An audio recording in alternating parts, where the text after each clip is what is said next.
وانگاه همان زیباترین دختر که 3 دینار زر مزد به حمال داده بود خنده کنان گفت نکند گلویت گیر کرده که پایت پیش نمی رود، که آنگاه هر 3 دختر بنای قهقهه را گذاشتند. بعد از خنده ها خاتون سومی که حالت سروری و بزرگتری را در آن سرای داشت گفت بسیار خوب، همان بهتر که گلویت گیر کرده و پایت پیش نمی رود. ببینم آیا مایلی در این خانه به عنوان خدمتکار از صبح تا شب نزد ما کار کنی و شبها نزد زن و بچه‌ات بروی؟ که مرد حمال گفت من سرگذشت بس شگفتی دارم، هم در این شهر بغداد زن و بچه‌ای ندارم و هم شبها در کاروانسرا میمانم و میخوابم. مجددا همان خاتونی که گفتم حالت برتری و ریاست در آن خانه مرموز را داشت لب به سخن گشود و گفت چه بهتر، ما 3 خواهر که تنها در این سرا زندگی میکنیم و مردی هم در خانه نداریم، میتوانیم تو را به عنوان خدمتکار خود در این سرا نگه داریم و اتاقی را که در گوشه حیاط بیرونی این سرا قرار دارد در اختیار تو بگذاریم. اما سوال من از تو مرد حمال این است که آیا سواد خواندن و نوشتن داری یا نه؟ که مرد باربر پاسخ داد آری خاتون بزرگوار، عرض کردم که من سرگذشت بس شگفتی دارم، مرد با سوادی هستم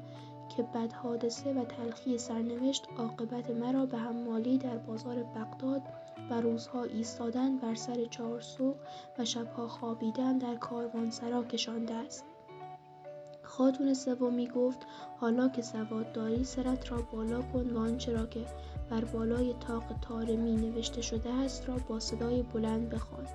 و مرد باربر سرش را بالا کرد، خواند هرچه دیدید نپرسید و تا نپرسیدن سخن نگویید. بعد از آن خاتون سومی از او پرسید فهمیدی که غیر از انجام خدماتی که در این خانه از طرف ما 3 خواهر به تو محول می شود و باید در اسرع وقت و در کمال صداقت انجام دهی، وظیفت که اهمیت بسیار هم دارد چیست؟ که مرد حمال پاسخ داد ای خاتون بزرگوار، درباره هرچه در این خانه میبینم سوال نکنم و تا سوالی از من نشده لب به سخن باز ننمایم. که هر 3 خاتون با هم یک صدا گفتند آفرین بر تو و در این صورت است که تو اجازه داری در این خانه و با ما زندگی کنی، اما اگر در برابر آنچه که میبینی سوال کنی و بدون پرسش ما پاسخ دهی وای به روزگارت. و چون هوا رو به تاریکی رفت خاتونها شمع برافروختند و عود سوزاندند و بر جامه و رخسار خویش عطر افشاندند و غلام را فرمان دادند تا به بازار شکرریزان برود و حلوا و نبات و شیرینی بخرد.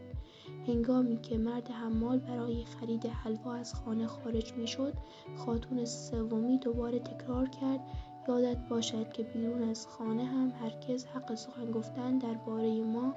و خود خانه را با کسی نداری، که اگر بخواهی لب بر سخن باز کنی و با کسی حرف بزنی باد گفته های تو را به گوش ما خواهد رسانید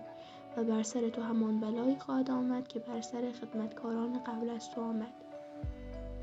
مرد به بازار رفت و حلوا و نبات و شیرینی خرید و چون به خانه بازگشت دید که خاتونها خود را بیشتر آراسته و به تزیین ایوان پرداخته و سفره‌ای انداخته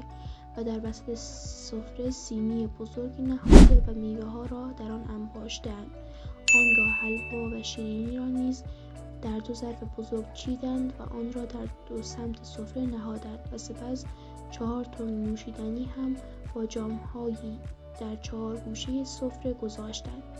مرد حمال قول و قرار را فراموش کرد و از خاتون کوچکتر که در بازار او را دیده و به استخدامش در آمده بود پرسید آیا قرار است که امشب مهمان که محکم با مشت بر دهان خود کوبید و زاری کنان از خاتون طلب عفو کرد و گفت مرا ببخشید که این هم اولین بار و هم آخرین بار بود که نپرسیده حرفی زدم. و خاتون بزرگتر و زیباتر گفت این دفعه بخشیدمت، اما یادت باشد که در صورت تکرار جان خود را از دست خواهی داد. درست در همین موقع بود که کوبه در خانه به صدا درآمد. مردک حمال خواست برای گشودن از جا برخیزد که خاتون کوچکتر او را امر برنشستن کرد و خود از خانه گذشت و به سوی در رفت و بعد از مدتی باز آمد و گفت 3 گدای یک چشم بر در خانه آمدند که هر 3 از چشم چپ کورند و هرچند که گونه هایشان پرموست اما هر 3 چانه بیمو دارند و کوسه ها را میمانند. ضمناً هر کدام هم سازی در دست داشته و طلب انعامی دارند. من با ایشان چه کنم؟ که خاتون بزرگتر و برتر گفت آن 3 گدای کور و کوسه را درون خانه بیاور که حتما قیافه های مضحکشان باعث خنده ما خواهد شد و شاید هم صدای سازشان باعث تفریح و انبساط خاطر ما بشود. فقط نوشته طاق طارمی را برای ایشان بخوان. 3 مرد از یک چشم کور و از چانه کوسه و به ظاهر گدا که یک دفع و دیگر عود عراقی و سومی جنگ عجمی زیر بغل داشتند وارد خانه شدند. بعد از آنکه نوشته سقف طارمی را خاتون کوچکتر نشان آنان داد و آنها هم دانستند که نباید درباره آنچه می‌بینند بپرسند و همچنین تا سؤالی از ایشان نشود نباید لب به سخن بگشایند و چون قصه 3 خاتون در اولین شب تعریف آن به دینجا رسید باز هم سلطان را خواب در ربود و شهرزاد هم ساعتی بی ترس تیغ جلاد بیاسود و هم روز دیگری بر شمار روزهای عمرش اضافه شد و چون از خوابگاه سلطان بیرون آمد و در ایوان قصر پدر بیتاب و منتظرش را دید در برابر سؤال پدر که پرسید امشب را چه کردی؟ گفت هنوز قصه 3 خاتون شروع نشده. سلطان را خواب در ربود. پایان شب 9.